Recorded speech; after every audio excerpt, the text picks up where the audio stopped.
Salutations cristallines à vous, très chers étudiants de l'Académie gabonaise du diamant. C'est un plaisir immense que de vous retrouver aujourd'hui afin de pouvoir prolonger dans votre session de cours en ligne dédiée ou sinon préparée par l'Académie gabonaise du diamant. Sur ce, aujourd'hui, le cours d'aujourd'hui va être axé sur euh, comme on l'annonçait déjà, sur le principe des 4C. Alors, le principe des 4C est en effet le régulateur ou sinon le fil conducteur qui emmène à mener à bien une évaluation ou encore une classification de diamants, ou si vous voulez en d'autres termes, une expertise proprement dite. C'est sur le principe des 4C que tous les diamantaires professionnels, bien évidemment, s'appuient afin de pouvoir déceler une valeur marchande de toute production de diamants. Mais en fait, c'est quoi les 4C? On entend beaucoup parler, les gens en parlent, mais nous allons essayer de vous simplifier votre compréhension dans le principe des 4C. Les 4C, en fait, sont des acronymes ou encore, c'est un acronyme qui veut dire le carat, la couleur, la clarté et la coupe. Donc, ça fait les 4C, parce que chaque mot commence par la lettre C. Et vu que le principe des 4C est régi par 4 éléments que je viens de citer, d'où les abréviations les plus intelligentes, ou sinon l'abréviation la plus intelligente qui a été retenue était de dire que cela devrait s'appeler les 4C. Alors, pour aller encore un peu plus en profondeur, quand on parle, on va commencer avec le premier point, qui est le carat, qui fait partie du processus ou encore du procédé des 4C. Lorsqu'on parle du carat, à quoi cela évoque en vous? Pour certains, ils l'ont certainement entendu fréquemment auprès de certains bijoutiers où on parlait de l'or et on disait c'est de l'or de 18 carats ou encore c'est de l'or de 9, 18 ou 24 carats. Eh bien, euh, ces deux mots à ne pas confondre, ou sinon deux terminologies à ne pas confondre. Déjà d'ailleurs, aussi dans le glossaire du diamantaire, vous verrez aussi la définition que je vais vous expliquer tout de suite qui, qui va expliquer ce que c'est que le carat. Le carat dans le monde du diamant, en fait, n'est que l'unité de mesure du poids du diamant. Et cette unité de poids de mesure du poids du diamant est en fait pesée, excusez-moi la tautologie, est en fait pesée à l'aide d'une balance spécifique. Cette balance spécifique nous permet de déceler son poids. Vous verrez dans l'une des prochaines vidéos pédagogiques qui est axée sur les équipements, comment une balance fonctionne, comment elle se règle, comment elle se calibre et comment on l'utilise. Vous aurez des illustrations. Donc, à partir de cette balance spécifique, on a le poids d'un diamant ou sinon d'une production de diamants. Mais il est important de notifier que si vous voulez que vos analyses ou sinon vos évaluations de diamants puissent être effectives, je vous conseillerais vivement, oui, d'accord, de faire des pesées en gros pour avoir un cas général, mais allez-y pierre par pierre. Et chaque pierre, vous devrez appliquer le principe ou sinon le procédé des 4C. Bien, ça c'est pour le pan carat. Ensuite, on a le deuxième pan qui est la clarté. C'est quoi la clarté? La clarté n'est d'autre que la pureté du diamant. Cette pureté, en fait, représente l'authenticité d'une pierre de diamant.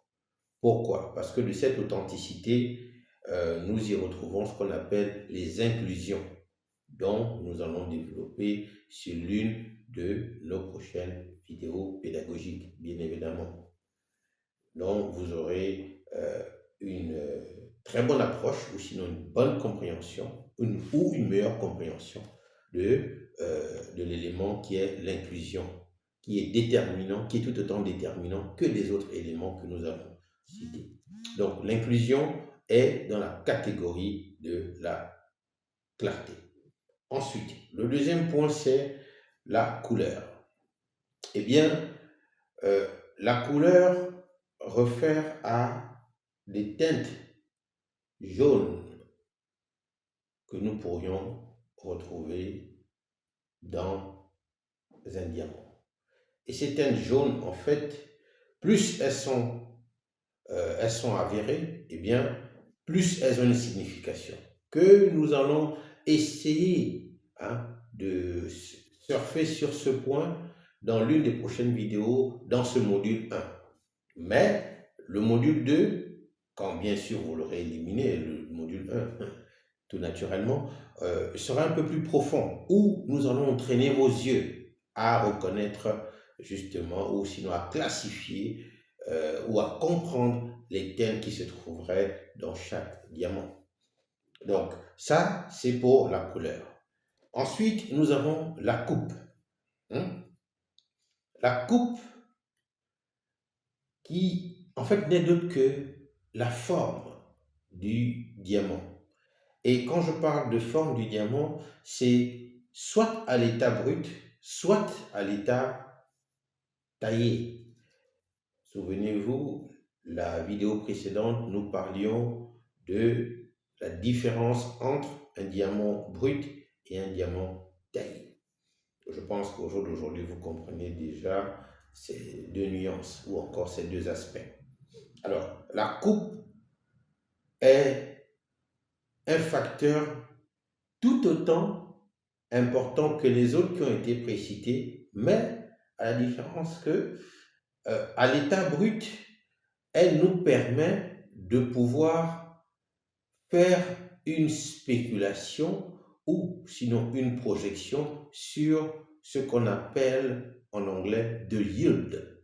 The yield, c'est en fait le poids de récupération que chaque forme de diamant pourrait obtenir après transformation, donc après taille, après le processus de taille. Donc, c'est un facteur pour nous les diamantaires et pour vous, nouveaux aspirants diamantaires, qui nous permet de prendre des décisions éclairées. Parce que le diamant s'achète ou sinon se transacte sur la base, bien sûr, des 4C, mais également de son point de chute, donc le produit fini. Alors, si nous avons un diamant d'un certain poids, donc c'est-à-dire un certain carat, de manière initiale, à partir d'une coupe ou d'une forme en brut, bien évidemment, et que, supposons que cette forme de diamant a un poids, ou sinon un carat, un poids, je veux dire, de 1 carat. Et ensuite, en produit fini, on aura un mêlé. Mêlé, c'est une expression que vous allez aussi retrouver dans le glossaire du diamantaire, qui en fait veut dire des pierres allant de 0,10 à 0,50. Mais là, dans l'exemple que je vous ai pris à l'instant, c'est une pierre de diamant brut en une forme bien précise qu'on va développer dans le prochain cours, qui a 1 carat à l'état brut et à l'état fini, donc transformé ou sinon taillé, aura un poids final de 0,10. Eh bien, en tant que diamantaire, ça nous interpellerait. Pourquoi? Parce que entre le coût d'achat d'une pierre brute d'un carat entre les externalités de l'achat, à savoir le déplacement, par exemple location d'un véhicule pour aller sur site, pour acheter, parce que généralement on n'achète pas les diamants dans les capitales, parce que quand ça arrive au niveau des capitales de certains pays, ça déjà, le prix a triplé. Donc si on veut faire des marges, généralement les diamantaires préfèrent aller acheter à la source. Mais entre ces éléments, facteurs de location de véhicule, il faut après louer une chambre d'hôtel.